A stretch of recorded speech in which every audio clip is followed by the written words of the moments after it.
Pedagogy के मैं series लेके आया हूँ, जो पेपर 2 में सीटेट के पेपर 2 में 10 नंबर का होता है। तो 10 में 10 पेडागोजी सेशन जो होता है उसको मैं इस वीडियो में डील करूँगा, उसी को लाऊँगा। तो चलिए बिना देरी करते हुए इस वीडियो को शुरू करते हैं। जैसे देखिए, सबसे पहला पॉइंट जो है इसमें साइंस में, तो वो हमें जानना पड़ेगा कि विज्ञान आखिर होता क्या, उसकी प्रकृति क्या होती है, उसका अर्थ क्या होता है। विज्ञान की प्रकृति और अर्थ क्या होता है। तो विज्ञान जो है ना, वो अंग्रेजी शब्द के हिंदी रूपांतरण के रूप में जाना जाता है। मतलब अंग्रेजी जो होता है वो साइंस होता है। अंग्रेजी। हिंदी में उसको हम लोग विज्ञान कहते हैं। ऐसे सिंपली भाषा में इसका हम डिफिनीशन दें तो विशेष ज्ञान को, किसी भी सब्जेक्ट या किसी भी थिंग्स, एनीथिंग्स, कोई भी थिंग्स है, उसका विशेष ज्ञान ही विज्ञान कहलाता है। हिंदी में हो गया। ये साइंस शब्द की उत्पत्ति जो हुआ कहाँ से है, तो वो लैटिन शब्द से हुआ है। साइंस शब्द की उत्पत्ति जो है लैटिन शब्द से हुआ है, जिसमें साइंस का अर्थ जो होता है साइंटिया से बना हुआ है। लैटिन शब्द जो है वो साइंस शब्द की उत्पत्ति लैटिन भाषा के साइटिया से शब्द से हुआ है। साइटिया शब्द से हुआ है, जिसका अर्थ होता है नो, जानना। अतः जानना ही क्या है, विज्ञान के नाम से जाना गया। यानी किसी भी चीज़ के बारे में अगर हम जानें तो वो हमारा कहलाता है विज्ञान, साइंस कहलाता है। किसी भी चीज़ के बारे में, कोई भी वस्तु, दुनिया की जितनी भी वस्तुएं, उसके बारे में हमको ज्ञान हो गया, नॉलेज हो गया, वो कहलाता है साइंस, विज्ञान कहलाता है। साइंस का शब्द आया कहाँ से, तो साइंटिया शब्द से लिया गया है, जो क्या है, लैटिन शब्द है। अब इसका परिभाषा है तो प्रकृति के क्रमबद्ध ज्ञान एवं प्रयोगों द्वारा प्रमाणित वर्गीकृत ज्ञान को विज्ञान कहते हैं। प्रकृति में जो भी है उसका क्रमबद्ध ज्ञान है, उसको हम लोग प्रमाणित करके वर्गीकृत कर दें, वही कहलाता है आपका विज्ञान। इसको विज्ञान कहा जाता है। नेक्स्ट पॉइंट अब इसके देखेंगे हम लोग। विज्ञान के अलग अलग वैज्ञानिक थे, जो अलग अलग इसके परिभाषाएं दिए हैं, डेफिनेशन दिए हैं। इसमें से कुछ वैज्ञानिक के नाम निम्नलिखित है। आइंस्टाइन है, सत्यपाल थे, फिर डब्ल्यू सी डेपियर के अनुसार था, फिर कोनाल्ड के अनुसार थे। ये 3-4 वैज्ञानिक जो थे, जो विज्ञान का परिभाषा अलग अलग स्तर से दिए हैं। तो हम लोग जानेंगे सबसे पहले 1 नंबर में जो है आइंस्टाइन के अनुसार। आइंस्टाइन के अनुसार क्या विज्ञान होता है, हमारे ज्ञान अभिभूतियों की अस्त व्यस्त विभिन्नताओं को एक तर्कपूर्ण प्रणाली बनाने के प्रयास को ही विज्ञान कहते हैं। ये क्या बताया था, आइंस्टाइन बताया था कि हमारे ज्ञान अनुभूति में अस्त व्यस्त जो है विभिन्नता को एक तर्कपूर्ण प्रणाली बनाने का प्रयास किया जाता है, वही कहलाता है विज्ञान। आइंस्टाइन के अनुसार ये था। फिर सत्यपाल के अनुसार था कि विज्ञान सृष्टि का एक क्रमबद्ध ज्ञान है। मतलब जितने भी ब्रह्मांड हैं उसका एक क्रमबद्ध ज्ञान, क्रमबद्ध का मतलब series wise series, step wise step, क्रमबद्ध ज्ञान कहलाता है आपका विज्ञान। फिर डब्ल्यू डेपनियर के अनुसार होता है कि विज्ञान की प्रकृति विषय का व्यवस्थित ज्ञान, अवधारणाओं के बीच संबंधों का तार्किक अध्ययन है, जिससे यह विषय व्यक्त होते हैं।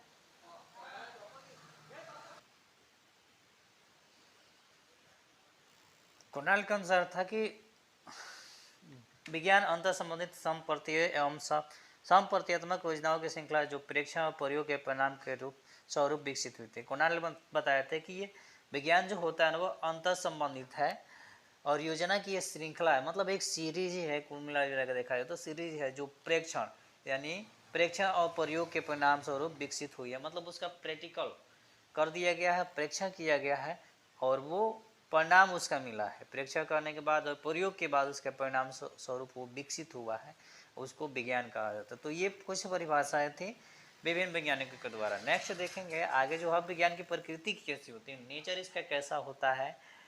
तो विज्ञान की प्रकृति जो होती है वो तार्किक होती है। पहला पॉइंट आपका जो है वो क्या है, विज्ञान की प्रकृति जो होती है वो तार्किक होती है। तार्किक का मतलब तर्क करने वाला, तर्क कर सकते हैं, तर्क वितर्क किया जा सकता है। विज्ञान की प्रकृति ऐसी होती है। दूसरा पॉइंट जो है वो है इसका सभी विषयों के साथ सहसंबंध होता है।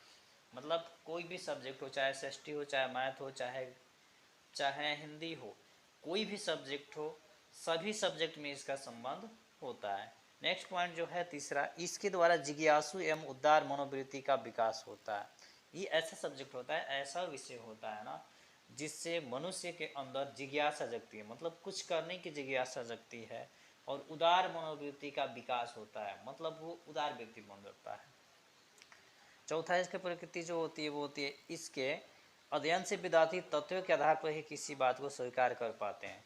और विज्ञान एक ऐसा सब्जेक्ट है, साइंस एक ऐसा सब्जेक्ट जो कल्पनाओं पे नहीं फैक्ट पे काम करता है। किस पे काम करता है? वो फैक्ट पे काम करता है, फैक्ट पे काम करता है। मतलब तथ्य जब तक मिलेगा नहीं, प्रूफ जब तक मिलेगा नहीं, तब तक विद्यार्थी इसको स्वीकार नहीं करते हैं। लेकिन जैसे इसका अध्ययन किया जाता है तो वो तथ्य पे किसी भी बात को ये स्वीकार कर लेते हैं। पांचवा पॉइंट जो है वो है इससे विद्यार्थी नवीन ज्ञान को खोजने हेतु उत्सुक होते हैं। साइंस एक ऐसा ही सब्जेक्ट है जिसमें जितनी ही इंटरेस्टेड जगेगी उतनी ही इसमें नई नई चीज़ें खोजते जाते हैं। तो इससे विद्यार्थी जो है ना नवीन खोजने के लिए, नए ज्ञान प्राप्त करने के लिए उत्सुक होते हैं। नेक्स्ट पॉइंट जो होता है इसका, इससे बालक में व्यवस्थित तरीके से कार्य करने की आदतों का विकास होता है। और कोई भी वर्क होता है उसकी एक व्यवस्था होता है, एक सिस्टम होता है। तो इसमें विज्ञान पढ़ने से बालक में व्यवस्थित तरीके से किसी भी कार्य करने की आदत का विकास होता है। इसके अपने सिद्धांत एवं नियम होते हैं। विज्ञान खुद अपना सिद्धांत और अपना नियम देता है और उसी पे वो खड़ा उतरता है, दूसरों पे ये डिपेंड नहीं होता है। नेक्स्ट जो होता है इसकी बात, भाषा प्रतीकात्मक एवं संकेतात्मक दोनों होती है। और विज्ञान है इसको हम लोग संकेत के द्वारा भी डिनोट कर सकते हैं, दिखा सकते हैं, तो दोनों होती है। और लास्ट पॉइंट इसका जो है, इसके द्वारा बालकों में सर्वाधिक वैज्ञानिक प्रगति का विकास होता है। और ये साइंस पढ़ाने से, विज्ञान पढ़ाने से बच्चे में जो होगा ना वो वैज्ञानिक साइंटिफिक तरीके से वो अपने दिमाग को कन्वर्ट कर पाएंगे, उसी को देख पाते हैं, उसी को वो डेवलप कर पाते हैं साइंटिफिक तरीके से। तो इसमें वैज्ञानिक प्रगति का विकास बहुत ज़्यादा होता है बच्चों का। तो ये विज्ञान की प्रकृति थी, नेचर थी। अब इसका टारगेट क्या होता है, इसका लक्ष्य क्या होता है, इसका लक्ष्य क्या होता है उसको हम देखते हैं। तो विज्ञान का लक्ष्य, एम क्या है आखिर विज्ञान का, साइंस सब्जेक्ट का एम क्या होता है? तो सबसे पहला एम जो होता है वो होता है, सबसे पहला एम जो होता है वो होता है ज्ञानात्मक उद्देश्य। यानी इसका सबसे पहला टारगेट, इस सिलेबस का सबसे पहला टारगेट होता है ज्ञानात्मक उद्देश्य। इस उद्देश्य से विज्ञान सब्जेक्ट को बनाया गया, खोज किया गया कि इससे कुछ ज्ञान मिले। ये BSM ब्लूम बोले थे, ये ज्ञानात्मक उद्देश्य के लिए इसको मतलब सर्च किया गया था। ये 1956 ईस्वी में दिए थे। फिर विज्ञान का लक्ष्य दूसरा जो था वो था भावनात्मक उद्देश्य। 1964 ईस्वी में करथवाल जो थे वैज्ञानिक वो इसका बताया। और तीसरा लक्ष्य जो था वो था क्रियात्मक उद्देश्य। 1969 ईस्वी में सिम्पसन नामक वैज्ञानिक ने अपना एम रखा था विज्ञान के प्रति। तो ये तीनों इसके एम थे। नेक्स्ट जानते हैं, नेक्स्ट क्या है इसके बाद से। नेक्स्ट है विज्ञान के उद्देश्य। लक्ष्य तो हो गया, अब उद्देश्य क्या है कि विज्ञान सब्जेक्ट जो पढ़ाया जाता है, जो बच्चों को बताया जाता है, उसका उद्देश्य क्या है। हम कोई भी वर्क करते हैं तो उसका कुछ न कुछ उद्देश्य जरूर होता है। तो विज्ञान के भी कुछ न कुछ उद्देश्य जरूर है। तो पहला उद्देश्य है अंधविश्वास से मुक्त होना। पहला उद्देश्य जो है वो क्या है, अंधविश्वास से मुक्ति दिलवाना। यानी विज्ञान ऐसा चीज़ है ना जो अंधविश्वास से हमें क्या करता है, मुक्ति दिलाता है। दूसरा अनुसंधान करने की प्रवृत्ति विकसित करना। अनुसंधान का मतलब कोई भी खोज डिस्कवरी करने के लिए, कोई भी चीज़ को डिस्कवरी करने के लिए उसकी प्रवृत्ति को विकसित करना, डेवलप करना, इसका उद्देश्य होता है। फिर बालकों की सोच को व्यापक करना। व्यापक का मतलब होता है बहुत ज़्यादा मात्रा में उसको आगे करना। तो व्यापक करना, किसी कार्य को करने के लिए वैज्ञानिक तरीका प्रदान करना। इसका एक उद्देश्य होता है कि कोई भी काम करें उसके लिए वैज्ञानिक तरीके से काम करने का तरीका ढूंढना, प्रदान करना। और विज्ञान के ज्ञान को बालक की व्यवहारिक जीवन से जोड़ना। मेन रीजन जो होता है सीटेट जो होता है ना, सीटेट में टीचिंग जो होता है ना, टीचर को जो पढ़ाना होता है ना, बाल केंद्रित शिक्षा है। बालक पे ही सारा चीज़ डिपेंड है। तो हम कोई भी चीज़ अगर डील करते हैं, पढ़ाते हैं, कोई भी सब्जेक्ट हो, चाहे EVS हो, चाहे मैथ हो, चाहे संस्कृत, चाहे हिंदी, कोई भी सब्जेक्ट हो, प्रयास करना चाहिए कि उसको व्यवहारिक ज्ञान से जोड़े, दैनिक जीवन में जो भी वो वर्क कर रहा है उससे जोड़े। और विज्ञान उसी का एक उदाहरण होता है। इस विषय के माध्यम से बालकों को आत्मनिर्भर बनाना।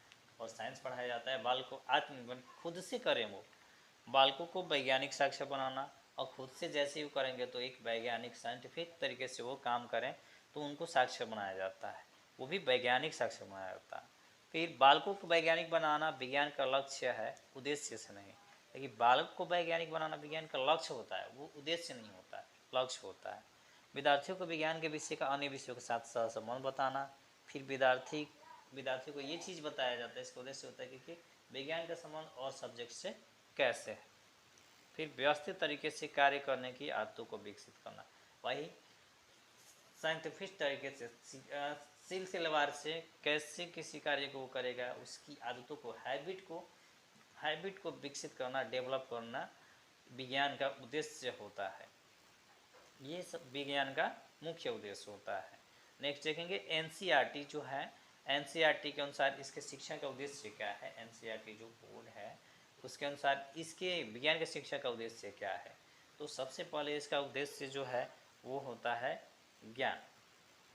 सबसे पहला जो होता है वो होता है ज्ञान, नॉलेज। नॉलेज में भी ये दो तरह का होता है, एक होता है प्रत्यास्मरण, तथ्य चिन्ह प्रतीक पहचान आदि।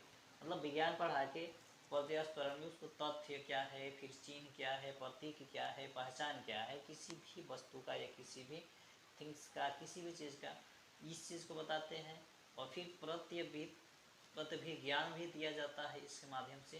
तो वो कैसे, परिभाषा, सूत्र, क्रिया, विधि, नियम, सिद्धांत आदि ये चीज़ इसमें दिया जाता है। तो ज्ञान दो तरीके से दिया जाता है, एक प्रत्यास्मरण से, एक प्रत्यभिज्ञान से।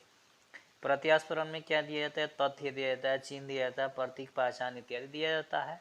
और प्रतिभिज्ञान में क्या जाता है, परिभाषाएं दिया जाता है, सूत्र दिया जाता है, उस पर वर्ग, क्रिया, विधि, फिर नियम दिया जाता है, फिर सिद्धांत दिया जाता है। ये सारे चीज़ दिया जाता है एनसीईआरटी के अनुसार से।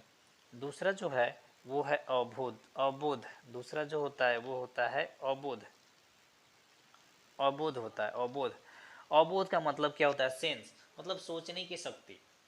सेंस क्या उपयोग कर सकता है, तो इसमें तुलना करना, अंतर करना, वर्गीकरण करना, संग्रहण करना, संश्लेषित करना, संबंध स्थापित करना, व्याख्या करना, स्पष्ट करना, सूची बनाना, अर्थ बताना, अपने शब्दों में कहना, विश्लेषण करना, उदाहरण देना, त्रुटि का पता लगाना, अनुमान लगाना आदि अवरोध के अंतर्गत आते हैं।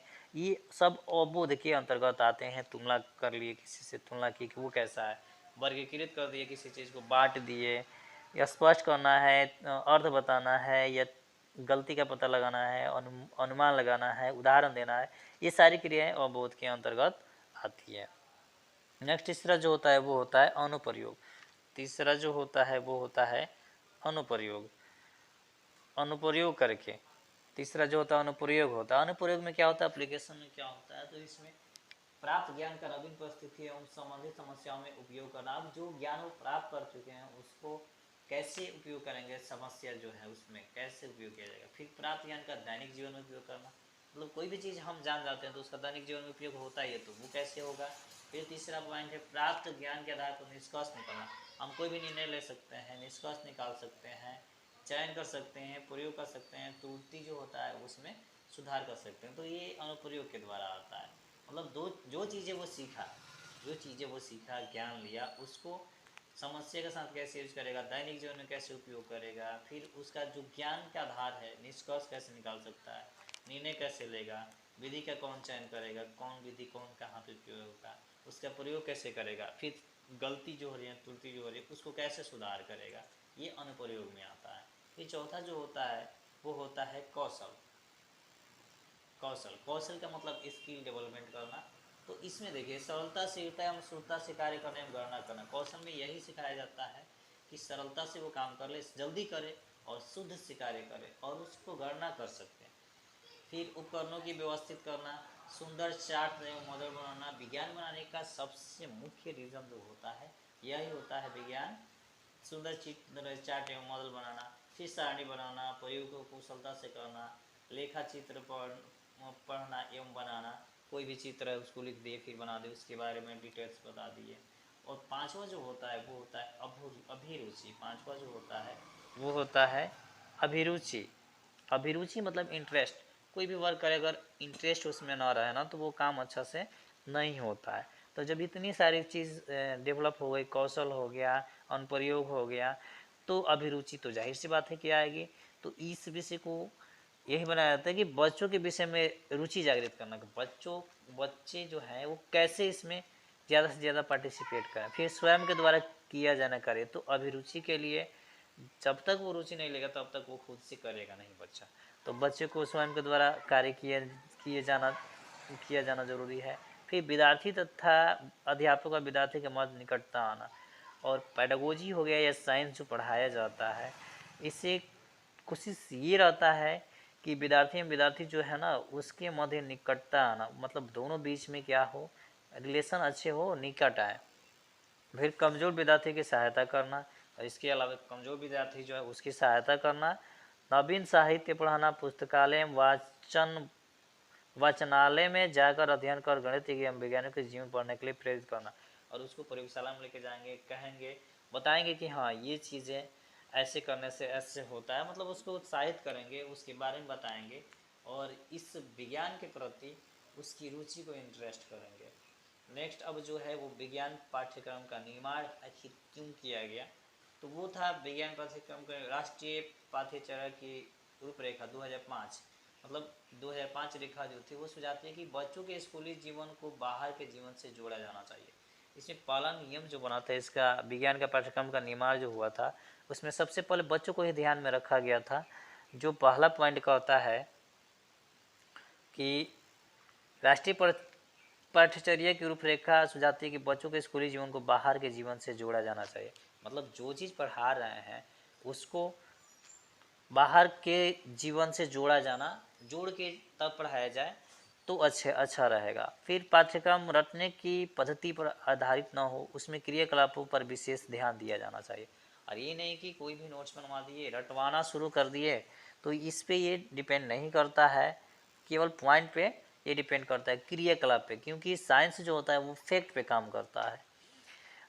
एनसीएफ के नियम अनुसार, एनसीएफ जो थे नेशनल करिकुलम फ्रेमवर्क के नियम के अनुसार आदर्श विज्ञान पाठ्यक्रम बनाने के लिए विभिन्न वैधताओं को आधार माना गया है। अब एनसीएफ के द्वारा वो आखिर क्या क्या इसको आधार माना गया है विज्ञान का पाठ्यक्रम बनाने के लिए, वो है सबसे पहला है संज्ञानात्मक वैधता, कॉग्निटिव वैलिडिटी। पाठ्यक्रम जो हम बच्चों को पढ़ाते हैं उन्हें समझ में आना चाहिए तथा उनके द्वारा अर्थपूर्ण एवं प्रसन्नचित्त मानसिकता से सीखा जाना चाहिए। सबसे पहले तो ऐसा पाठ्यक्रम होना चाहिए कि जो टॉपिक पढ़ाएं, जो भी चीज़ पढ़ाएं, उसको बच्चे समझें, आसानी से समझे, उसका अर्थ निकाल ले, और उसको समझे तो वो मानसिक उनका जो अवस्था स्टेट है वो प्रसन्न हो जाए। ये चीज़ कर सकते हैं, ये किया जाता है। और उन्हें विभिन्न प्रोजेक्ट कार्य प्रदान करने चाहिए जिससे कि वे स्वयं करना सीखे। प्रयास एक टीचर के, कुशल टीचर की प्रयास यही रहना चाहिए कि साइंस अगर पढ़ा रहे हैं तो बच्चे को दिया जाए, प्रोजेक्ट दिया जाए करने के लिए, जिससे वो स्वयं करे। स्वयं करेगा तो उनका इंटरेस्ट बढ़ेगा तो उनका नॉलेज बढ़ेगा। फिर शिक्षार्थियों के स्वाभाविक जिज्ञासा और सृजनात्मकता को पोषित कर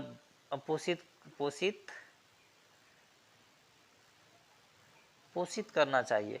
मतलब शिक्षार्थी जो है उसके स्वाभाविक जिज्ञासा, उनके अंदर जो जिज्ञासा है एवं सृजनात्मकता का मतलब होता है उसमें उनके योग्य बनाना, इत्यादि को हमें क्या करना चाहिए, पोषित करना चाहिए। तो ये एनसीएफ के पहला संज्ञानात्मक वैधता कॉग्निटिव एबिलिटी के अनुसार था।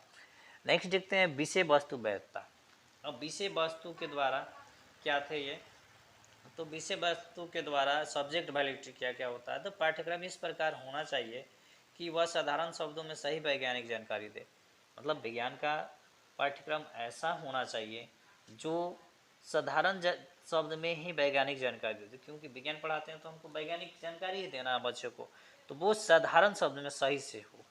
अस्पष्ट, गलत, अपूर्ण तथा गलत दिशा निर्देश वाले पाठ्यक्रम को हटा देना चाहिए, मतलब जो भी बेकार चीज़ें हैं जिसकी ज़रूरत नहीं है उसे हटा देना चाहिए। और बच्चों को विषय वस्तु जो है ना, कठिन वस्तु भी जो है कोशिश करना चाहिए कि उसको सरल भाषा में, आसान भाषा में दिया जा सके जिससे बच्चे समझ पाए। क्योंकि एनसीएफ जो है ना वो बच्चों पे ही आधारित होता है, बच्चे को टारगेट करके ही टीचर को पढ़ाना है। पहले का जो शिक्षा था ना वो शिक्षक बेस्ड था, लेकिन अभी का जो शिक्षा है ना वो बच्चों पे डिपेंड है।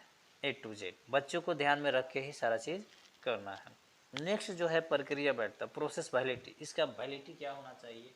तो कक्षा में विज्ञान शिक्षा इस प्रकार से होना चाहिए कि ज्ञान प्राप्ति हो एवं वैज्ञानिक सोच उत्पन्न हो तथा वैज्ञानिक ज्ञान एवं जानकारी को प्रमाणित किया जा सके। इस प्रकार की क्रिया बच्चे में विज्ञान के प्रति जिज्ञासा तथा रचनात्मकता को बढ़ाती है। उन्हें विभिन्न प्रकृति प्रक्रियाओं से सुपरिचित कराना चाहिए, मतलब उन्हें फैमिली में क्या है अलग अलग तरीके से अलग अलग ढंग से उनको पढ़ाई करना चाहिए, जिससे उनको नॉलेज प्राप्त हो, ज्ञान प्राप्त हो, वैज्ञानिक सोच उत्पन्न हो जाए और जिज्ञासा, इस विषय के प्रति जिज्ञासा जगे उनका। और नेक्स्ट जो है वो है ऐतिहासिक वैधता, हिस्टोरिकल वैलिडिटी। ऐतिहासिक अवस्थाओं के बारे में भी पढ़ाया जाना चाहिए। उससे विद्यार्थी को यह पता चलता है कि तथ्य को जानने के लिए हमें कहाँ से आरंभ करना है तथा कितनी दूर तक हम पहुँच गए हैं। यह भी पता चलता है कि विज्ञान के विकास में सामाजिक कार्य तथा सामाजिक क्रिया कहाँ तक सहायक है। इतिहास से जोड़ के बच्चे को विज्ञान में कोई चीज़ बताया जाता है, जैसे कार्बन का खोज कब हुआ, कैसे हुआ, किसने किया, ऑक्सीजन का खोज कब हुआ। वैसे जोड़ने से होता क्या है, वैसे जोड़ने से होता क्या है कि बच्चे को पता चलेगा हम कहाँ से शुरुआत किए थे। जैसे आज का एक खोज हो तो कहाँ से शुरुआत की, उसमें सोशल वर्क, समाज की क्या भूमिका रही, हमारी क्या भूमिका हो सकती है, वो कितनी सहायता हमें की है, ये चीज़ ऐतिहासिक व्यवस्था में पढ़ाया जाता है। इसलिए इतिहास के बारे में भी बताना जरूरी है विज्ञान में, ठीक है। इसके बाद से नेक्स्ट जो है नैतिक वैधता, नेक्स्ट एंड लास्ट पॉइंट ये होगा, इस वीडियो का लास्ट पॉइंट होगा, फिर नेक्स्ट पार्ट में देखेंगे। 20 से नैतिक वैधता, नैतिक मतलब मोरल। देखिए कोई भी वर्क किया जाए अगर मोरल नहीं है, नैतिकता नहीं है, तो कोई भी वर्क अच्छा से नहीं हो सकता है। चाहे वो पढ़ाई हो, चाहे घर का खाना खाना हो, या कोई भी वर्क, नैतिकता अगर नहीं है तो वो काम अच्छा से नहीं हो सकता है। तो वही चीज़ है, विषय वस्तु के विकास के लिए सबसे महत्वपूर्ण है कि ईमानदारी, उद्देश्य, सहयोग के साथ साथ ही समाज में व्यापक भय तथा बुराई से आज़ादी हो। शिक्षक को विषय वस्तु के सार्थक पक्षों को संप्रेषित करना चाहिए। इसके लिए करना क्या चाहिए, विषय वस्तु ऐसा होना चाहिए, ऐसा विकास होना चाहिए कि उसमें ईमानदारी हो, उद्देश्य हो, कोई सहयोग हो, उसके साथ साथ समाज में जितने भी भय हैं, बुराई है, वो आज़ादी हो। और शिक्षक को विषय वस्तु जो होता है ना सार्थक पक्ष में करना चाहिए, मतलब positive, always be positive. Student से ऑलवेज भी पॉजिटिव रहना चाहिए। स्टूडेंट से कभी भी क्या होना चाहिए, वो पॉजिटिव होना चाहिए, पॉजिटिव थॉट होना चाहिए। स्टूडेंट का जो है वो पॉजिटिव थॉट होना चाहिए, कभी भी प्लस में रहेंगे, पॉजिटिव रहेंगे, तो हम पॉजिटिव रहेंगे तो बच्चे भी हमारे पॉजिटिव होंगे। और जैसे ही पॉजिटिव थॉट उनके माइंड में जाएंगे तो वो पॉजिटिव वर्क करेंगे और पॉजिटिव करेंगे, हर चीज़ को पॉजिटिव करेंगे और इंटरेस्ट भी लेंगे उसमें पॉजिटिव तरीके से। तो ये कुछ साइंस पेडागोजी के कुछ पॉइंट थे जो जिसमें हम लोग साइंस का परिभाषा जाने, विज्ञान का परिभाषा जाने, विज्ञान की प्रकृति जाने, उसका एम जाने और उसका सिद्धांत क्या क्या है, ये चीज़ जाने एनसीएफ के अनुसार। और इसमें नियम जो होते हैं, इसमें नोट में कुछ लिखा है, नियम जो होते हैं, सिद्धांत जो होते हैं वो अलग अलग होते हैं। नियम घटने के अनुसार बनते हैं, दृष्टिगोचर तथ्यों में संबंधों का सामान्य विवरण करते हैं, परंतु सिद्धांत किसी घटना को प्रमाणित करता है। अब इसमें नियम सिद्धांत जो होते हैं वो अलग अलग होते हैं। नियम जो होता है घटना के अनुसार बनाया जाता है और सिद्धांत जो होता है उसको प्रमाणित करता है कि वो घटना। तो ये साइंस के कुछ इम्पोर्टेंट पॉइंट थे, कुछ टॉपिक थे जिसमें हम लोग साइंस के बारे में मुझे उम्मीद है कि आप लोग अच्छे होंगे। आरपी सीटेड पॉइंट में आपका स्वागत है। जैसे कि हम लोग साइंस पेडागोजी पेपर 2 का तैयारी कर रहे हैं, जिसमें हम 2 या 3 वीडियो में हम लोग देख चुके हैं। उसका वीडियो में बना चुका हूँ। अगर आप प्रीवियस वीडियो नहीं देखे हैं तो चैनल पर विजिट करके उस वीडियो को देख ले। उसमें हम मेथड तक पढ़ चुके थे, विधियाँ पढ़ चुके थे, और इसमें जो है वो हम लोग आज उपागम के बारे में पढ़ेंगे। तो चलिए शुरू करते हैं क्लास को। यहाँ पे एकीकृत उपागम है। तो सबसे पहले विज्ञान शिक्षा में उपागम जो होता है एक प्रमुख है, वो है एक पारंपरिक है। पारंपरिक एकीकृत प्रक्रिया है, रचनात्मक व हस्तसिद्धि क्रियाकलाप है इत्यादि है, ये उपागम है। अब उपागम वाकई में कहा किसको जाता है, तो उपागम का तात्पर्य होता है उस दृष्टिकोण से जिसे अपनाकर किसी विषय की शिक्षा दी जाती है। विज्ञान विषय में अपनाए गए दृष्टिकोण, धारा, शिक्षा, सिद्धांत, शिक्षण विधि आदि से है। उपागम का तात्पर्य ही हुआ, उपागम का तात्पर्य ही हुआ, उपागम किसको बोलेंगे, उस दृष्टिकोण से जिससे किसी सब्जेक्ट के बारे में जानकारी दी जाती है। जैसे विज्ञान के विषय में ही अपनाया जाता है तो उसकी धारणा क्या है, उसकी शिक्षा सिद्धांत क्या है, उसकी शिक्षा विधि क्या है, ये शिक्षक किस प्रकार पढ़ाता है, किस तकनीक का प्रयोग में लाता है, किस दृश्य सामग्री का टेक्निक का उपयोग करेगा, वो प्रयोग करता है, यही सारी चीज़ को हम लोग उपागम कहते हैं।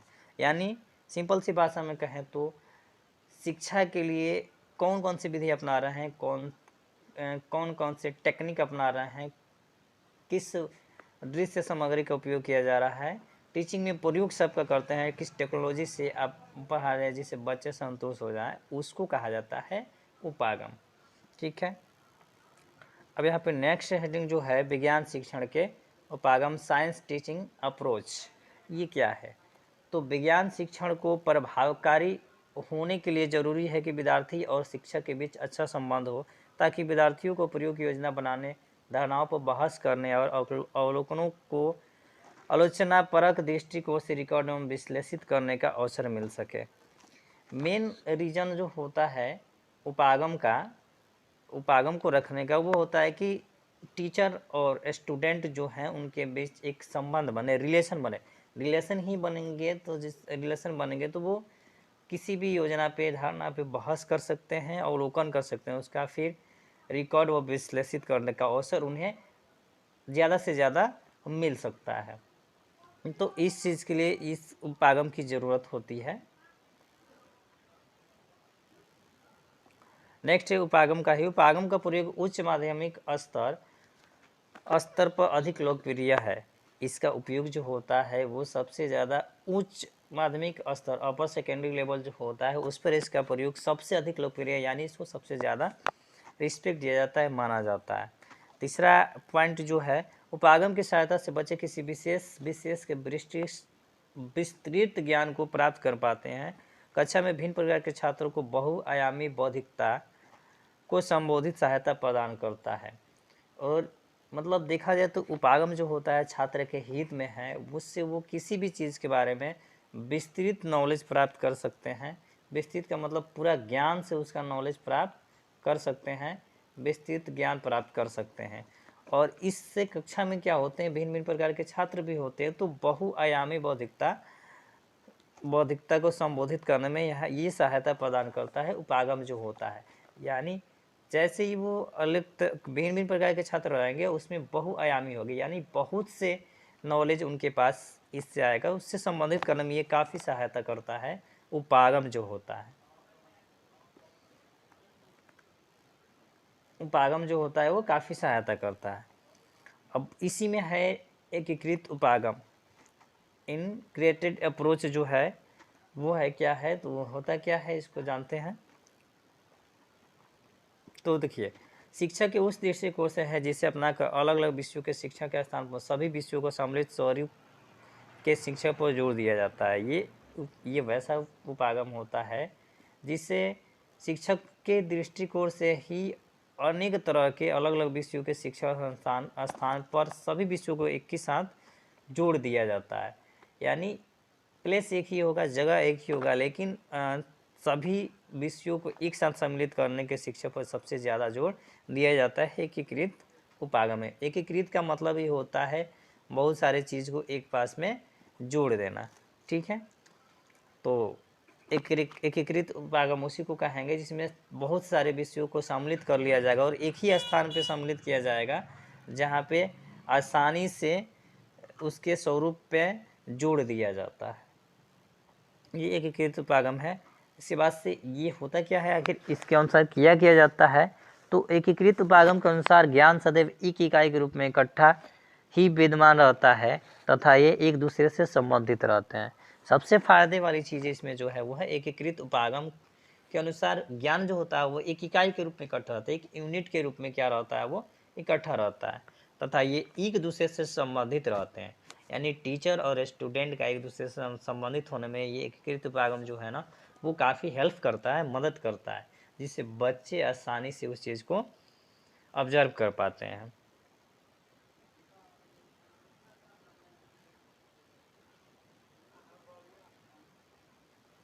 बच्चे आसानी से इस चीज़ को ऑब्जर्व कर पाते हैं। और दूसरा है एकीकृत उपागम व्यवहारिक ज्ञान प्रैक्टिकल नॉलेज पर भी जोर देता है। और एकीकृत उपागम जो होता है ना, ये सबसे ज़्यादा व्यवहारिक प्रैक्टिकल नॉलेज पे ध्यान देता है। और साइंस जो काम करता है वो प्रैक्टिकल पे और फैक्ट पे ही काम करता है। तो जो भी चीज़ प्रैक्टिकली होगी उस बच्चे उस चीज़ को काफ़ी ऑब्जर्व करेंगे और वो मेथड जो होगा ना वो सबसे सुपर बेस्ट होगा। तो एकीकृत उपागम वही करता है, व्यवहारिक नॉलेज पे प्रैक्टिकल नॉलेज पे क्या करता है, जोड़ देता है। उसके बाद से इस उपागम के माध्यम से छात्रों को विस्तृत सैद्धांतिक ज्ञान प्राप्त करने का अवसर प्रदान करता है। ये जो है ना छात्र को अपॉर्चुनिटी जहाँ अगर छात्र को मिले वो मेथड जो है ना सबसे बेस्ट होता है। तो यहाँ पे इस उपागम से छात्र जो होते हैं ना वो सैद्धांतिक ज्ञान को बहुत आसानी से प्राप्त करने का अवसर उन्हें ज़्यादा मिलता है। और जिसमें बच्चे को ज़्यादा एक्टिव रहते हैं, अवसर मिलते हैं, वो बच्चों के लिए अति उत्तम मेथड होता है, विधि होता है। नेक्स्ट है ये छात्र केंद्रित शिक्षा पर बल देता है, जिससे बालक सक्रिय रूप से अधिगम लर्निंग में रुचि लेते हैं। जैसे ही बच्चे को हित में रख के सारा काम किया जाएगा तो ये छात्र हित में ही होती है। और पूरा हमारा सीटेट या साइंस पेडागोजी या हिंदी पेडागोजी कोई भी पेडागोजी हो वो छात्र पे ही डिपेंड करता है। तो ये छात्र केंद्रित उपागम जो है ये छात्र केंद्रित है, जिससे बालक जो होते हैं एक्टिव होते हैं। तो बच्चा जितना है एक्टिव होगा तो उसका इंटरेस्ट जो है वो किसी भी चीज़ में बढ़ेगा, रुचि लेगा, तो उसके लिए ये फ़ायदा करता है। नेक्स्ट इसमें पॉइंट जो है उच्च प्राथमिक स्तर पर विज्ञान को एक संगठित विषय के रूप में पढ़ाया जाए, जीव भौतिक और रसायन में न विभाजित किया जाए।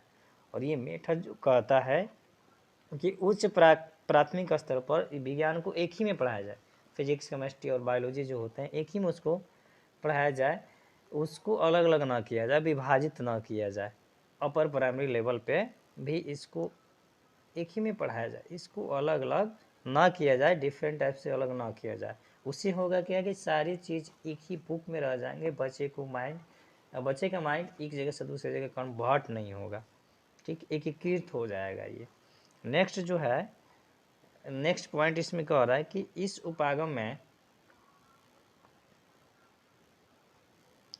उपागम में पाठचर्या सीखने वालों को पर्याप्त अवसर मुहैया करवाएं ताकि वैज्ञानिक सक्षमता के आधार पर स्तर को प्राप्त कर किया संभव हो सके, किया जाना आधारभूत स्तर को प्राप्त कर किया जाना संभव हो सके।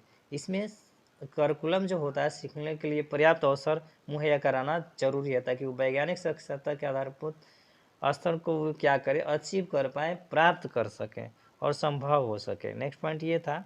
उसके बाद से नेक्स्ट पॉइंट है प्राथमिक स्तर पर पर्यावरण अध्ययन स्टडी के माध्यम से ही विज्ञान को पढ़ाया जाए।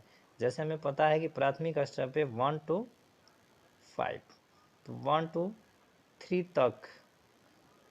3 तक तो EVS को विज्ञान के रूप में ही पढ़ाया जाता है, विज्ञान के माध्यम से ही पढ़ाया जाता है EVS को। उसके बाद से अलग अलग कर दिया जाता है, ठीक, जिसमें 1 to 5, जिसमें 1 5 कहाँ, जिसमें 1 और 2 को EVS के माध्यम से पढ़ाया जाता है, मैथमेटिकल्स और रीजनिंग के माध्यम से पढ़ाया जाता है। और 3 to 5 क्लास के जो बच्चे होते हैं उसको पर्यावरण अध्ययन में के माध्यम से ही विज्ञान को पढ़ाया जाता है EVS के माध्यम से। उसके बाद से ये विज्ञान की बुक इन्हें मिल जाते हैं, साइंस की बुक मिल जाते हैं। तो उसी के अनुसार से प्राथमिक स्तर पे इन्हें इन्वायरमेंटल स्टडीज़ को पढ़ाया जाए, प्राइमरी लेवल पे विज्ञान को इन्वायरमेंटल स्टडी के साथ ही जोड़ के पढ़ाना चाहिए इसे, ये उत्तम होता है इस मेथड से।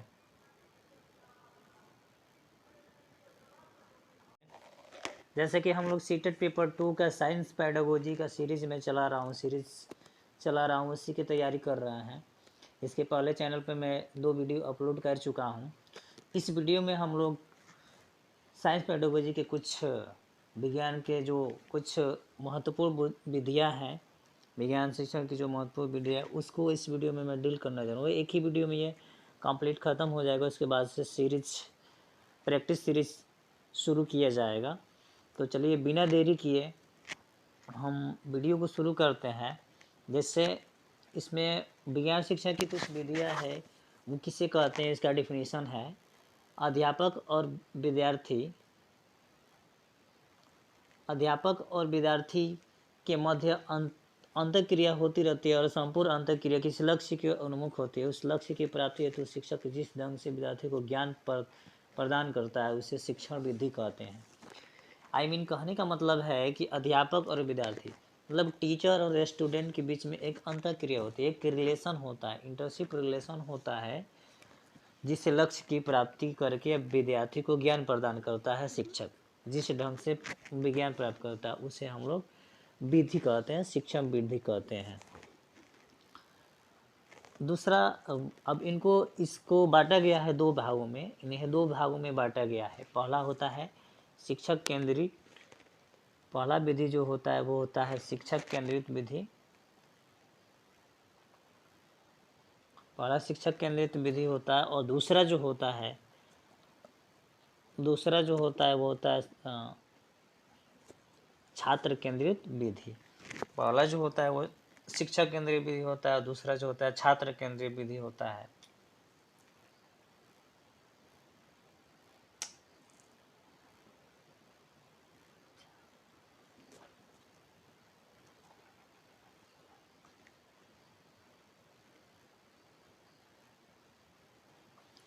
पहला विधि जो होता है शिक्षक केंद्रित विधि होता है, टीचर सेंटर मेथड, और दूसरा जो होता है छात्र केंद्रित विधि होता है। और टीचर मेथड उसको तो इस विधि में शिक्षक का स्थान मुख्य व छात्र का स्थान गौण होता है। छात्र केवल निष्क्रिय श्रोता की तरह होता है तथा वह केवल पठन करते हैं या फिर प्रश्नों के उत्तर देते हैं। इस विधि में व्याख्यान पुनरावृत्ति व रटने पर अधिक बल दिया जाता है। शिक्षक केंद्रित जो विधि होता है इसमें मुख्य रोल जो होता है प्राइमरी रोल जो होता है वो शिक्षक केंद्रित का होता है, और दूसरा स्थान जो होता है गौड़ स्थान वो होता है स्टूडेंट का। इसमें छात्र केवल सुनते हैं, टीचर बोलेंगे और छात्र केवल सुनेंगे, श्रोता होते हैं, और इसमें केवल प्रश्न करते हैं या फिर प्रश्न के उत्तर देते हैं। इस विधि में व्याख्यान रटने पर अधिक बल दिया जाता है। इसमें ज़्यादा से ज़्यादा किसी भी पॉइंट को रटवाया जाता है या व्याख्यान किया जाता है इस विधि में, और टीचर ही इसमें मेन रोल अदा करते हैं, भूमिका अदा करते हैं।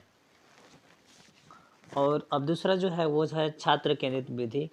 तो इस विधि में छात्रों की आवश्यकता, रुचि व क्षमताओं का ध्यान रखा जाता है। छात्र सक्रिय रूप से भाग लेते हैं जिससे उनके कौशल एवं सामर्थ्य का विकास होता है। और छात्र केंद्रित विधि जो होता है पूरा केंद्रित होता है, पूरा सेंटर्ड होता है स्टूडेंट पे। उसमें वैसी विधि को अपनाया जाता है जिसमें उसकी क्षमता को ध्यान रखा जाता है ताकि वो बच्चा किस एज में किस चीज़ को ऑब्जर्व कर सकता है, उसकी रुचि के अनुसार, उसके इंटरेस्ट के अनुसार ध्यान में रखा जाता है इस विधि में। और इसमें जैसे उसमें निष्क्रिय भाग ले रहे थे लेकिन इसमें सक्रिय रूप से भाग लेते हैं, यानी ये केंद्रित होते हैं, छात्र पे ही डिपेंड करता है वो जिस तरीके से, जिस मेथड से पॉइंट को समझना चाहे, टॉपिक को समझना चाहे, उसी मेथड से इसमें बताया जाता है। इसलिए इसमें सक्रिय रूप से छात्र लेते हैं और ये सबसे उत्तम विधि है साइंस में, ये सबसे उत्तम विधि है। नेक्स्ट है कि इस विधि में शिक्षक प्रस्तुतिकरण पर अधिक जोर देता है। छात्रों को केवल सूचना प्रदान की जाती है लेक्चर मेथड में कम समय में व्यापक पाठ्य वस्तु का शिक्षण संभव है। यह सरल, संक्षिप्त व तीव्र गति से चलने वाली विधि है। नए विषय की प्रस्तावना करने में यह विधि सर्वोत्तम है। मतलब इस विधि में जो होता है प्रस्तुतिकरण पर ज़्यादा जोर दिया जाता है। बच्चों को प्रस्तुत करने के लिए कुछ न कुछ दिया जाता है और इसमें छात्र सूचना प्रदान की जाती है, और कम समय में पाठ्य पुस्तक का शिक्षक कार्य जो होता है उसको आसानी से संभव होता है करा लेना। और यह सरल जो होती है एकदम संक्षिप्त, तीव्र गति से होती है, सिंपल होगी, सिंपल भाषा में होगी, दैनिक जीवन से जोड़ के होगी और एकदम तेज़ी से चलने वाली होगी। और इसमें इस टॉपिक से जो भी चीज़ें बताई जाएंगी वो प्रस्तावना होगी, और ये मदद करने में विधि सर्वोत्तम बेस्ट विधि, एकदम बेस्ट विधि है छात्रों के लिए ये। और इसके बाद से नेक्स्ट पॉइंट, इसमें इस विधि में प्रयोगशाला व उपकरणों की आवश्यकता की नीड नहीं होती है। जैसे इसमें प्रयोगशाला की कोई भी ज़रूरत नहीं होती, वर्कशॉप की कोई भी ज़रूरत नहीं होती है। दुनिया से रिलेट करके, दैनिक जीवन से रिलेट करके उसके सामने उसको प्रस्तुत करने के लिए बच्चे को स्वतंत्रता दी जाती है, मौका दी जाती है, अवसर दिए जाते हैं। तो ये छात्र केंद्रित विधि जो था ना, ये काफ़ी इम्पोर्टेंट है सीटेट में, और पूरा सीटेट छात्र पे ही डिपेंड करता है, ना कि टीचर पे। नेक्स्ट है इसमें पॉइंट कि इस विधि में प्रयोगशाला व उपकरणों की आवश्यकता नहीं होती। अब इसमें दोष क्या है? तो इससे छात्रों को अस्थायी ज्ञान यानी टेम्पोरली नॉलेज जो मिलता है, जिससे उनका मानसिक विकास नहीं हो पाता है। विज्ञान में करके सीखने, लर्निंग बाय डूइंग पर बल फोकस दिया जाता है, परंतु इस विधि में करके सीखने का कोई स्थान नहीं होता है। छात्रों में रटने की प्रवृत्ति बढ़ती रहती है। इस विधि में होता क्या है, इस विधि में छात्रों को रटने की कोई बड़ी प्रवृत्ति नहीं रहती है, रटने की प्रवृत्ति बढ़ती है, इसमें बढ़ती है बताया जाता है। तो इसमें ये दोष है। और इसमें ज्ञान जो प्राप्त होगा, नॉलेज जो प्राप्त होगा, वो अस्थायी, परमानेंट नहीं होगा, अपरमानेंट, टेम्पररी होगा नॉलेज। अब नेक्स्ट विधि जो है वो है व्याख्यान युक्त प्रदर्शन विधि। प्रदर्शन से ही समझ पाएंगे कि इसमें कोई भी वर्क होगा वो प्रदर्शित करके दिखाया जाएगा, प्रयोग करके दिखाएगा। जैसे दो ही चीज़ पे साइंस काम करता है, फैक्ट पे ही साइंस काम करता है। साइंस पेडागोजी जो है फैक्ट पे काम करता है, अंधविश्वास पे नहीं, फैक्ट पे काम करता है। तो व्याख्यानिक प्रदर्शन विधि में है कि विषय वस्तु को पढ़ने के साथ साथ उससे संबंधित वैज्ञानिक तत्व या नियम के प्रयोग के द्वारा छात्रों को समझाता है। इसमें व्याख्यान युक्त प्रदर्शन विधि में होता क्या है, इसमें सिद्धांत को बताया जाता है, तथ्य को बताया जाता है और उस पर प्रयोग किया जाता है। छात्रों को प्रयोग के द्वारा समझाते हैं, एक्सपेरिमेंट करके उसे समझाया जाता है। तो ये भी विधि, इस विधि में भी छात्र जो होते हैं निष्क्रिय श्रोता की तरह नहीं रहते हैं, बल्कि वे प्रयोग में शिक्षक को सक्रिय योगदान टीचर ही देते हैं। इसमें स्टूडेंट जो होते हैं वो निष्क्रिय नहीं होते हैं, मतलब सक्रिय होते हैं, लेकिन प्रयोग में शिक्षक को सक्रिय योगदान देते हैं, मतलब एक्टिव रहते हैं वहाँ पे। टीचर इसमें एक्टिव रहते हैं और स्टूडेंट भी एक्टिव रहते हैं। जाहिर सी बात है, अगर टीचर एक्टिव है तो चिल्ड्रन भी एक्टिव होंगे, सक्रिय होंगे और पॉजिटिव होंगे, पोसेसिव होंगे। नेक्स्ट पॉइंट इसमें जो है, इसमें छात्रों में प्रत्यक्ष अस्पष्ट एवं अस्थायी ज्ञान, direct, clear and permanent knowledge की प्राप्ति होती है। और ये विधि बहुत ही अच्छा है छात्रों के लिए, क्योंकि इसमें प्रत्यक्ष, स्पष्ट एवं अस्थायी ज्ञान, डायरेक्ट ज्ञान मिलता है, क्लियर एंड परमानेंट नॉलेज मिलता है। इससे जो नॉलेज ये प्राप्त करते हैं, तो चूँकि ये फिगर होता है, प्रत्यक्ष होता है, तो उसको वो चीज़ आसानी से ग्रहण कर लेते हैं, ऑब्जर्व कर लेते हैं और डायरेक्ट इनको दिखाई देता है। और क्लियर एंड परमानेंट नॉलेज मिलता है, इससे जो नॉलेज मिलता है, ज्ञान मिलता है, वो परमानेंट होता है, इसकी प्राप्ति परमानेंट होती है। इसके अलावा तर्क, चिंतन, लॉजिक थिंकिंग जैसी शक्तियों का विकास होता है। और ये विधि जो है, इससे उसमें बच्चे में रीजनिंग करने की शक्ति, चिंतन करने की शक्ति, मतलब पेड़ पौधे कैसे बने, वो अपने भोजन में क्या करते, ये सारी चीज़ें जो होती है ये विकसित होने लगती है, डेवलप होने लगती है।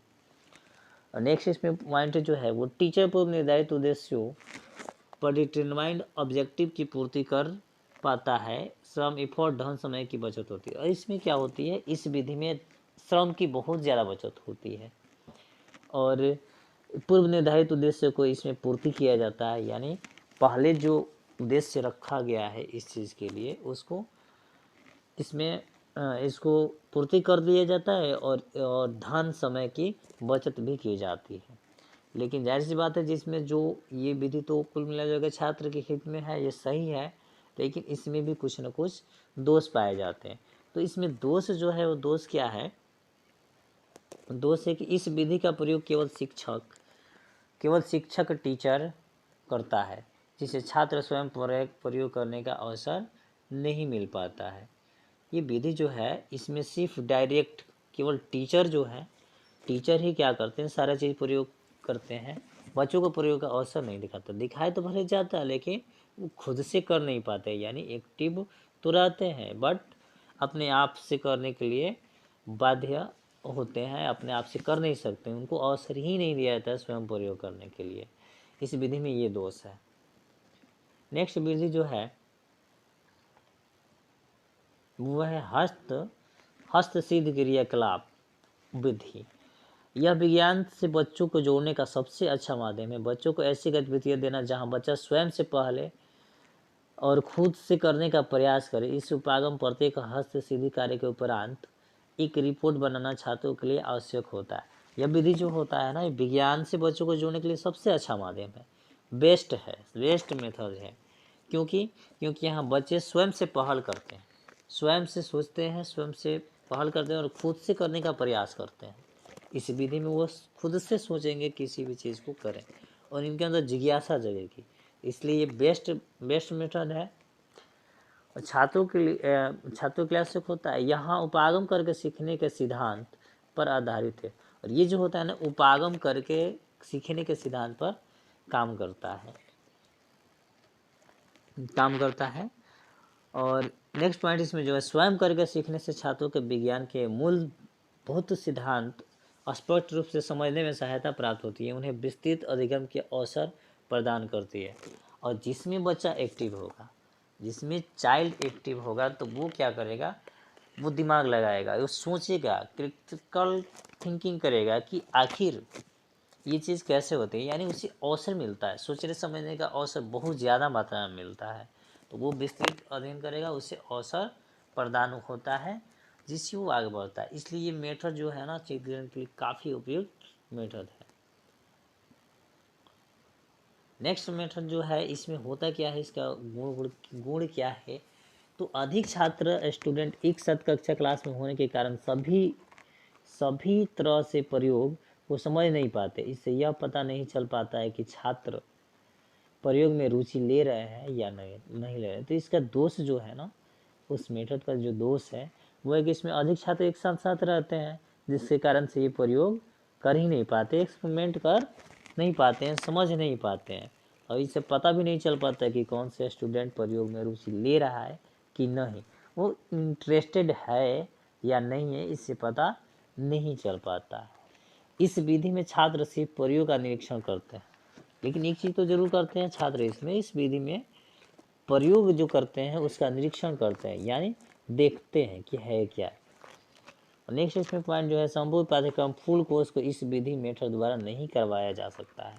और ये जो मेथड है, इस मेथड के द्वारा, इस विधि के द्वारा संपूर्ण पाठ्यक्रम को हम लोग, फुल कोर्स को हम लोग करवा नहीं सकते हैं, इस विधि द्वारा तैयार नहीं करवा सकते हैं। नेक्स्ट विधि जो है वो है निरीक्षण विधि, अवलोकन विधि, ऑब्जर्वेशन इंस्पेक्शन मेथड। तो इसमें टीचर की देखरेख में बच्चों द्वारा किए जाने वाला कार्य अवलोकन विधि के अंतर्गत आता है। इसमें क्या होते हैं, टीचर की देखरेख में बच्चे से, ये ऐसा विधि है जिसमें टीचर देखरेख करते हैं बच्चों को। टीचर के देखरेख में बच्चे अपने जो काम होगा वो करेंगे, उसको हम लोग अवलोकन विधि कहते हैं। ये बच्चों में ज्ञान अर्जन का सबसे सरल एवं प्रभावी साधन। और ये विधि जो होता है ना, बच्चों में सबसे ज़्यादा ऑब्जर्व करने वाला होता है, नाम से ही पता चलेगा, ऑब्जर्वेशन। तो ये अवलोकन होता है और ये बच्चों में सबसे ज्ञान अर्जन का सरल एवं प्रभावी साधन होता है यह विधि। इसके अंतर्गत बच्चे क्या करते हैं, स्वयं क्रियाशील होते हैं।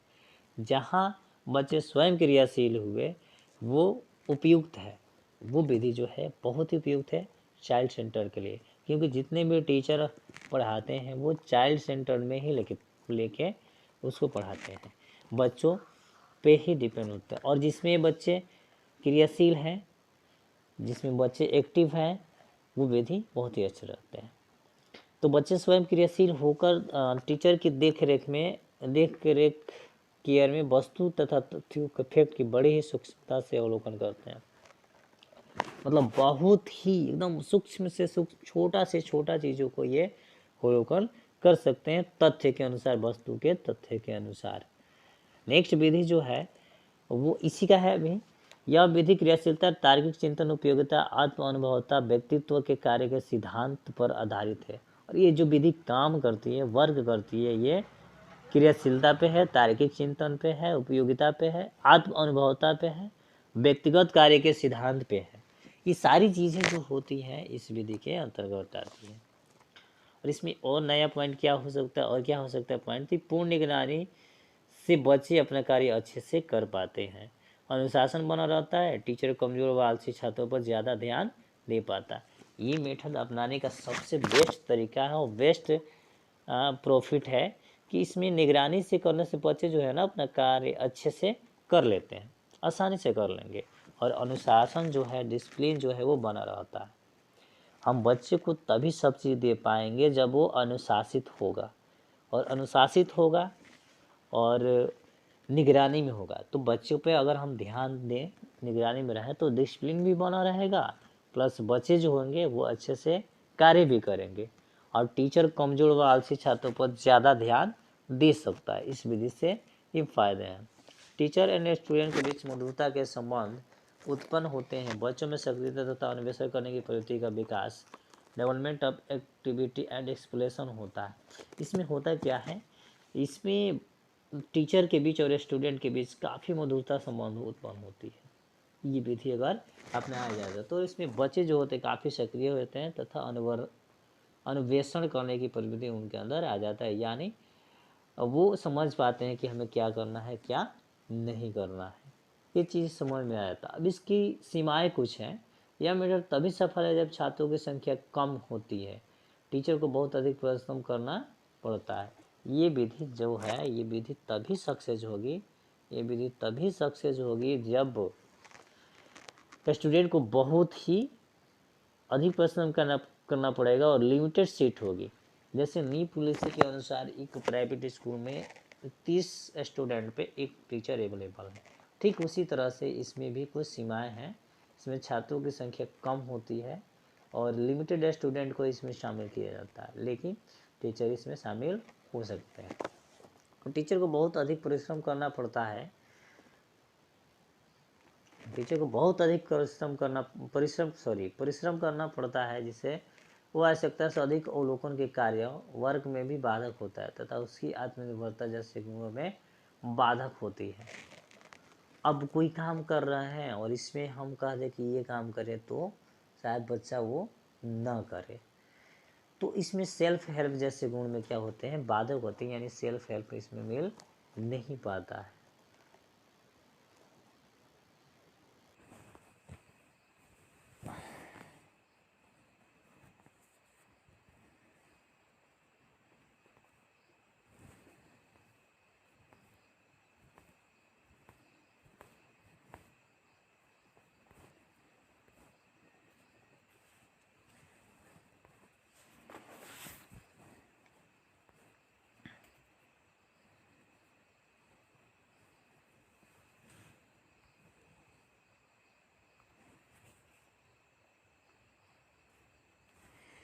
नौवा विधि जो है वो है विज्ञान की शिक्षण विधि। उसमें प्रयोगशाला विधि है। प्रयोगशाला विधि में क्या होता है, प्रयोग द्वारा सीखना अधिक सरल एवं प्रभावकारी होता है। प्रयोग करते समय हमारी सभी इंद्रियां क्रियाशील रहती है, जिससे ज्ञान, नॉलेज प्रभावकारी और चिरस्थायी होता है। इस विधि में अच्छी तरह उपकरणों से लैस एक प्रयोगशाला की आवश्यकता होती है, जैसे चार्ट शीशा, मॉडल ग्राफ, परख नली, फ्लास्क, प्रिज्म इत्यादि। इस विधि को स्थूल से सूक्ष्म की ओर से ज्ञात की अज्ञात की ओर तथा स्वयं करके सीखा, जैसे शिक्षा संस्थानों का अन्वेषण करने की प्रकृति, विधि, बालक, नियम, तथ्यों व सिद्धांतों की स्वयं जांच करता है। मतलब ये जो विधि होता है प्रयोगशाला मेथड भी सबसे इम्पोर्टेंट होता है। साइंस में तो ये प्रयोगशाला विधि ही वर्क करता है सबसे ज़्यादा, सबसे इफेक्टिव यही होता है। इसमें सभी इंद्रिय क्रियाशील रहती है, बच्चे की सभी इंद्रिय क्रियाशील रहती है और प्रभावकारी भी होता है ये, क्योंकि वो प्रयोग करते हैं, फैक्ट पे काम करते हैं। और इस विधि में अच्छी तरह से उपकरण से लैस एक प्रयोगशाला की आवश्यकता होती है। इसमें हमें चाहिए क्या, तो इसमें एक चार्ट शीशा, मॉडल पेपर इत्यादि की ज़रूरत होती है और परख नली की भी ज़रूरत होती है, प्रिज्म की ज़रूरत होती है। यानी इसमें ये विधि जो वर्क करता है वो स्थूल से सूक्ष्म की ओर ज्ञात कर और ज्ञात से अज्ञात की ओर तथा स्वयं करके सीखने जैसे प्रणाली को ये आगे बढ़ाता है, ये विधि जो होता है। और यह अन्वेषण करने की प्रकृति विधि है। बालक नियम सिद्धांतों की स्वयं जांच करता है, यानी पहले नियम बता दिया जाता है, फिर सिद्धांत बता दिया जाता है, उसका जांच बालक ही करता है। अब छात्रों में निरीक्षण एवं तर्क करने की क्षमता भी बढ़ती, तो जाहिर सी बात है जैसे अपना काम करना शुरू करता है वो तो तर्क भी करेगा कि ये कैसे हुआ, कैसे नहीं हुआ, ये कैसे हुआ। तो सब चीज़ को ये बालक पे ही डिपेंड करता है, इसलिए ये एक उत्तम विधि होता है। क्योंकि साइंस जो होता है एक प्रैक्टिकल एक फैक्ट, दो ही चीज़ पे वर्क करना शुरू करता है। नेक्स्ट जो है नेक्स्ट पॉइंट इसमें है छात्रों में निरीक्षण एवं तर्क करने की क्षमता बढ़ जाती है, तभी मैं बताया। और अब उसके बाद से प्रयोगशाला विधि में मुख्यतः चरण या सोपान होते हैं। इसके कुछ न कुछ चरण होते हैं प्रयोगशाला विधि के। वो है समस्या का निर्धारण। समस्या के आधार पर प्रयोग का लक्ष्य या उद्देश्य ऑब्जेक्टिव तय किया जाता है। समस्या जो है इसमें वो क्या होता है, इसके आधार पे गोल जो होता है वो तय किया जाता है, या ऑब्जेक्टिव टाइप का जो भी चीज़ें हैं उद्देश्य है उसको तय किया जाता है। और दूसरा आता है परिकल्पना का निर्माण। परिकल्पना का निर्माण परिकल्पना का निर्माण उसकी जांच चेक। इसका मतलब हुआ कि उसकी जांच मतलब जो समस्या पैदा है उसका जांच करे क्या कि ये समस्या हुआ तो कैसे हुआ। उसके बाद से है प्रयोग। परिकल्पना के आधार पर प्रयोग का आयोजन करना एवं आंकड़े इकट्ठे किए जाते हैं। और जैसे ही हमें गोल मिला, कुछ उद्देश्य मिला, उसकी जांच किए तो हमें कुछ ना कुछ मिलेगा ही। तो परिकल्पना के आधार पर हमें कुछ आंकड़े मिलते हैं जिसको हम लोग इकट्ठे करते हैं। उसमें बच्चे इकट्ठा करता है, उस जब इकट्ठा हो जाएगा तो उसका वो विश्लेषण करना शुरू कर देता है। जो प्राप्त आंकड़ा है मिला है उससे जो डाटा मिला है उसे वो क्या करता है, जो डाटा मिला है डाटा उसे वो इकट्ठा करेगा और इकट्ठा करके प्राप्त करेगा। और उसके बाद से नेक्स्ट पॉइंट जो होता है, चरण जो होता है वो होता है प्रयोगफल से परिकल्पना की जांच करना। और उसे हमें ज्ञात हो जाता है कि हमें क्या मिलता है। ठीक, अब इसकी कुछ सीमाएं भी होती है। सीमा तो सबकी चीज़ होती है, तो सीमाएं इसकी कुछ होती है कि उपकरणों पर अधिक व्यय करना पड़ता है जो सभी स्कूल में संभव नहीं है। मतलब इसमें खर्च जो है काफ़ी लग जाते हैं जिसको एक्सपेंड करना पड़ता है, जो सभी स्कूल में ये संभव नहीं होता है। प्राइवेट स्कूल भी जो होती हैं उसमें भी ये चीज़ें जो हैं आसानी से नहीं होती है, यानी इसके लिए बजट की ज़रूरत बहुत ज़्यादा होती है। और साइंस में बहुत उप विषय हैं जिनको इस विधि से नहीं पढ़ाया जा सकता है। प्रयोग द्वारा विज्ञान में सिद्धांत की खोज नहीं पढ़ा प्रयोग द्वारा सिद्धांत की खोज करना आसान कार्य नहीं होता है। प्रयोग से अगर हम चाहें कि कोई भी चीज़ या कोई थ्योरी या कोई सिद्धांत को खोज दे तो वो संभव नहीं होता है। और इससे बहुत से ऐसे सब्जेक्ट हैं साइंस में जिसको हम लोग प्रयोगशाला मेथड से बता नहीं सकते हैं। खुद से प्रयोग करने की बजाय नकल करने लगते हैं। और इसमें एक दोष भी आ जाता है कि इसमें स्टूडेंट जो होते हैं खुद से नहीं करेंगे, दूसरे का प्रयोग जो कर रहा है उसी से देख के नकल करके और ये करने लगते। चीटिंग की समस्या इसमें बहुत ज़्यादा बढ़ जाती है जिससे बच्चे का ध्यान जो होगा वो क्या होगा, भटक के जाएगा। नेक्स्ट विधि जो है वो है खोज विधि, अनुसंधान विधि या स्वयं ज्ञान विधि। इस विधि के जन्मदाता H.E. आर्मस्ट्रांग माने जाते थे। ये ऑब्जेक्टिव में क्वेश्चन आ सकता है कि हिस्टोरिक विधि या स्वयं ज्ञान विधि के रचयिता कौन थे। तो इस विधि के रचयिता जो थे वो थे इस विधि के रचयिता जो थे वो H.E. आर्मस्ट्रांग माने जाते थे। इस विधि का तात्पर्य को कम से कम बताने और उन्हें स्वयं अधिक से अधिक और खोज के सत्य को पहचानने के लिए प्रेरित करने से है। इस विधि का मतलब ही हुआ, खोज विधि पहले ही लिखा है, इसमें सबसे कम से कम बताया जाएगा, उन्हें स्वयं खोजने का मौका दिया जाएगा। और जहाँ बच्चे को अवसर दिया जाता है ना, सबसे ज़्यादा प्रेरित किया जाता है ना, वह विधि बहुत ही उपयुक्त होती है बच्चों के लिए, क्योंकि उसमें वो पूरे एक्टिव रहेंगे और एक्टिव रह के पूरा काम करेंगे। और इस विधि से स्टूडेंट में, वही बच्चे में सोचने, विचारने, निरीक्षण करने और परीक्षण निष्कर्ष निकालने की शक्ति का विकास होता है। और ये विधि जो है ना, इसमें बच्चे जो है एकदम खुद से सोचेंगे, विचारेंगे, फिर उसका निरीक्षण करेंगे, फिर परीक्षण करेंगे, फिर निष्कर्ष निकालने की शक्ति भी रखेंगे। ये सारी क्रियाएं इस विधि में होती है। विधि का नाम ही है खोज विधि, यानी जिसमें बच्चे खुद खोजे। और नेक्स्ट पॉइंट इसमें जो है, यह मेथड स्टूडेंट में वैज्ञानिक अभिरुचि एवं दृष्टिकोण उत्पन्न करता है। और जब स्वयं से वो सोचेंगे, कुछ करेंगे, विश्लेषण करेंगे किसी भी चीज़ का, तो यहाँ पे इंटरेस्ट उत्पन्न होगा, अभिरुचि उत्पन्न होगा। और जैसे इंटरेस्ट उत्पन्न होगा तो बच्चे और अच्छा तरह से ज्ञान अपने अंदर ले पाएंगे और वो नवीन ज्ञान, नए ज्ञान की तरफ जाएंगे, नए ज्ञान की खोज करेंगे। अतः ये ज्ञान जो होगा ना, ये व्यवहारिक होगा एवं परमानेंट होगा, अस्थायी होता है। नेक्स्ट पॉइंट है इसमें, एक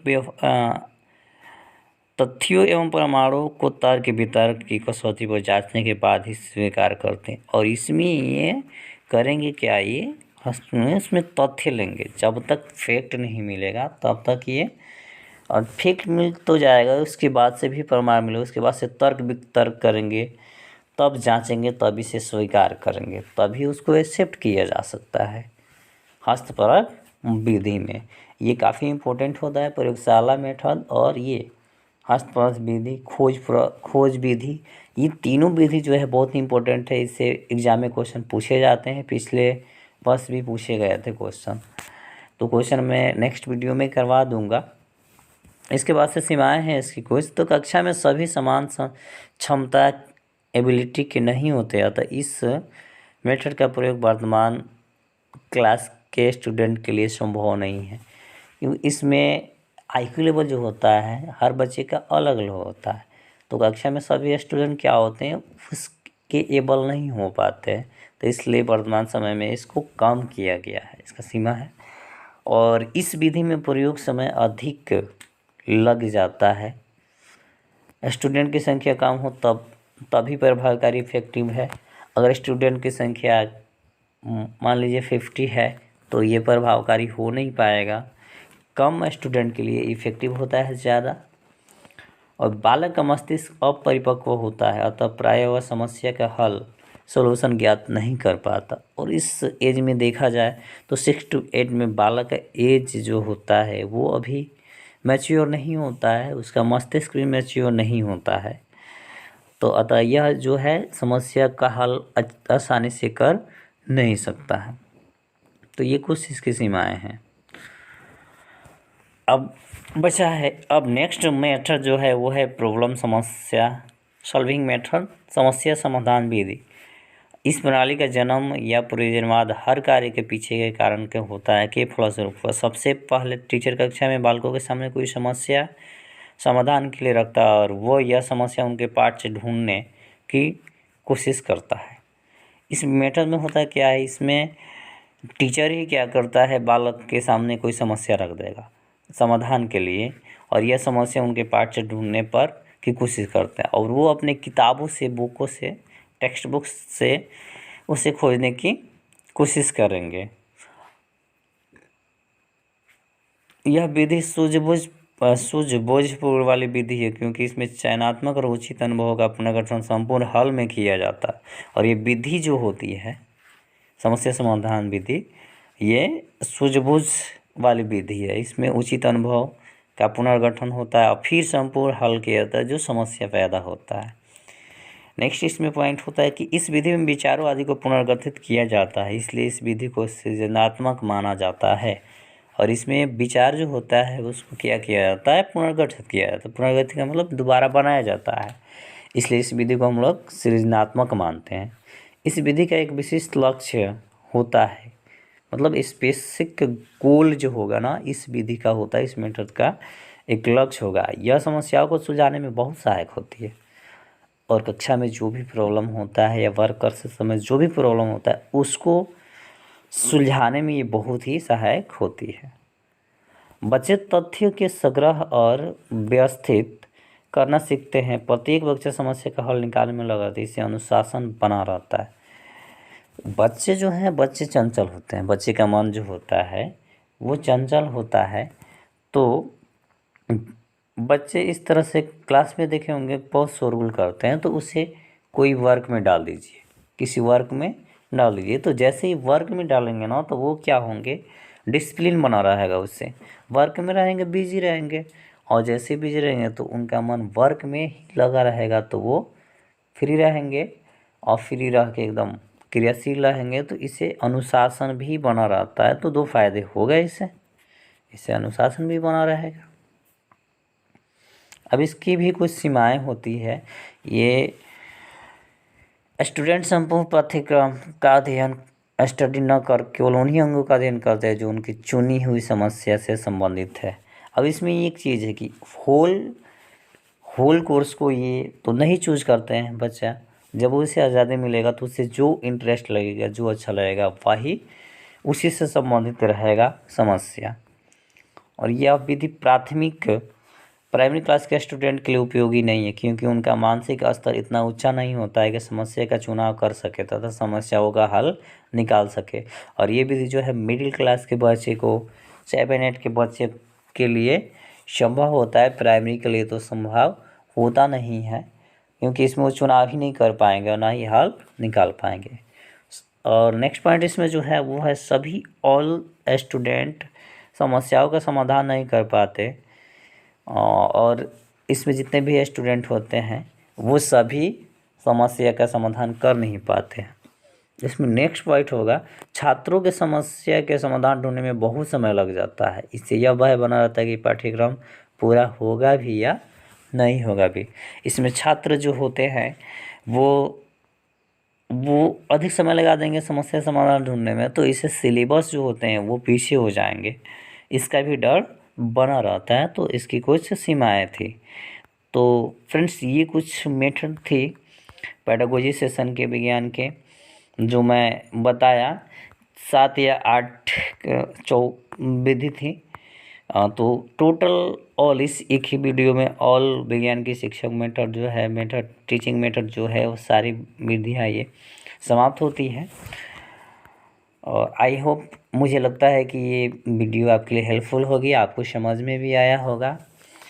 तो तैयारी करें, और अगर वीडियो अच्छा लगा है तो मैं बोलता नहीं हूँ, बीच में भी नहीं बोला, अगर वीडियो अच्छा लगा है तो वीडियो को लाइक करें, ज़्यादा से ज़्यादा शेयर करें ताकि चैनल के बारे में पता चले।